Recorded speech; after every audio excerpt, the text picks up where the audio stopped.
यवतमाळच्या निम्न पैनगंगा प्रकल्पाला विरोध होऊन प्रकरण न्यायालयात सुरू असताना दुसरीकडे या प्रकल्पाच्या समर्थनार्थ निम्न पैनगंगा प्रकल्प निर्मूलन समस्या निवारण व पुनर्वसन कल्याणकारी संस्था घाटंजी यांच्या नेतृत्वामध्ये बुडी क्षेत्रातील शेतकरी व शेतमजूर यांनी जिल्हा कचेरीवर धडक देत जिल्हाधिकाऱ्यांना निवेदन देण्यात आले। प्रकल्पाचे काम संत गतीने सुरू असून प्रकल्प रखडल्याने अनेक शेतकऱ्यांचे नुकसान झाले आहे। प्रकल्प यापूर्वीच पूर्ण झाला असता तर बऱ्याच शेतकऱ्यांना याचा फायदा झाला असता, त्यांचे जीवनमान उंचावले असते। आपल्या मागण्यांमध्ये सिंचन प्रकल्पाचे काम जलद गतीने पूर्ण करण्यात यावे, प्रकल्प बाधित लाभार्थ्यांना त्वरित आर्थिक योग्य मोबदला देण्यात यावा, तसेच प्रकल्प बाधित लोकांचे योग्य ठिकाणी पुनर्वसन करण्यात यावे। प्रकल्पाला गोंडवानाचा महायोद्धा क्रांतीवीर बाबूराव पुल्लेश्वर शेडमाके यांचे नाव देण्यात यावे।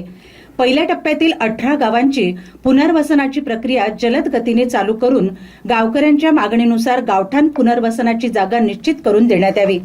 याबाबत संबंधित गावकऱ्यांसोबत प्रत्यक्षात चर्चा करून निर्णय घ्यावा, यासह अन्य मागण्यांचे निवेदन जिल्हाधिकाऱ्यांना यांना देण्यात आले।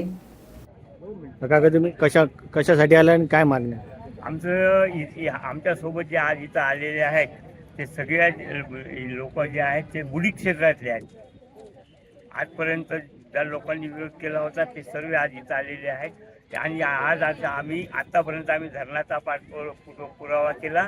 आता आमचं असं म्हणणं आहे का जसं धरण तुम्ही करून राहिलेले आहेत तसं या लोकांचं पुनर्वसन चांगलं करावं, त्यांना योग्य मोबदला द्यावा आणि त्याच्यानंतर जे प्रमाणपत्र आहे बुडी क्षेत्रातलं ते आत्ताच द्या तुम्ही, म्हणजे त्यांच्या मुलाबाळांना नोकरी लागली पाहिजे।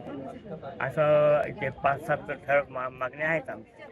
काय या प्रकल्पाचा इतिहास पाहता मागील 25-30 वर्षापासून हा प्रकल्प रखडलेला आहे। आमची शासनाला ही नम्र विनंती आहे की मागील 6 वर्षापासून सुद्धा हा तसाच प्रकल्प रखडलेला आहे। गाव पातळीवरचा जर विचार करतो म्हटलं तर बरेच गावं धरणाच्या समर्थनार्थ आहेत, बऱ्याच गावांनी यांना स्वतः परवानगी दिली आहे, समर्थन दिलं आहे। तर शासनाने तात्काळ निधी उपलब्ध करून द्यावा, पोरांना धरणग्रस्त सर्टिफिकेट उपलब्ध करून द्यावे, पुनर्वसनची प्रक्रिया राबवावी, भूसंपादन प्रक्रिया राबवून त्यांना तात्काळ मोबदला देण्यात यावा।